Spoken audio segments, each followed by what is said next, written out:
Hi అండి, ఇది మన విజయవాడలో సెకండ్ టైం ఈ వీడియో చేయడం అనమాట. చాలామంది అయితే అడుగుతున్నారు అన్న అమెజాన్కి సంబంధించిన వీడియోస్ ఏమైనా ఉంటే చేయండి అని.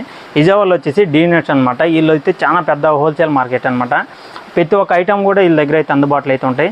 మీరు చూసుకుంటే ఇక్కడ టైర్స్ ఉంటాయి అనమాట. అలాగే హోమ్ నీడ్స్, హోమ్ అప్లయన్సెస్, మీకు ఇంటికి సంబంధించిన ఏ ఐటమ్ అయినా కానీ, అలాగే జిమ్కి సంబంధించిన ఐటమ్స్ కానీ, అలాగే ప్రతి ఒక్క ఐటమ్ కూడా వీళ్ళ దగ్గర పీస్ టు పీస్ మీకైతే దొరుకుతాయి అనమాట. అలాగే చాలా డిస్కౌంట్ కూడా అయితే వస్తుంది. ప్రతి ఒక్క ఐటమ్ కూడా వీళ్ళ దగ్గర అయితే అందుబాటులో అయితే ఉంటాయి. వీడియో అనేది పూర్తిగా చూడండి, అలాగే మిస్ కాకుండా చూడండి. ఎందుకంటే ఏ ఐటమ్ మీద ఎంత డిస్కౌంట్ వస్తుంది, అలాగే ఎంత పర్సెంటేజ్ వస్తుంది, బయట మార్కెట్లో ఆన్లైన్లో ఎంత ఉంది, అలాగే వీళ్ళ దగ్గర ఎంత ప్రైజెస్ ఉన్నాయి అనేది కూడా మీరైతే తెలుసుకోవచ్చు అనమాట. ఈ వీడియో అనేది పూర్తిగా చూడండి, అప్పుడే మీకు క్లారిటీ అయితే ఉంటుంది. చాలా మంది కూడా అడ్రస్ ఎక్కడ అంటున్నారు. ఈ వీడియో మొత్తం చూస్తే అడ్రస్ మొత్తం లొకేషన్ మ్యాప్తో సహా మీకైతే అందించడం జరుగుతుంది అనమాట. చూసుకుంటే మనకి ఇక్కడ అన్ని అమెజాన్ ఐటమ్స్, అలాగే రిటర్న్ ఐటమ్స్ అనమాట. డ్యామేజెస్ అయితే కొన్ని ఉంటాయి, కానీ మరీ ఎక్కువైతే ఉండవు అనమాట.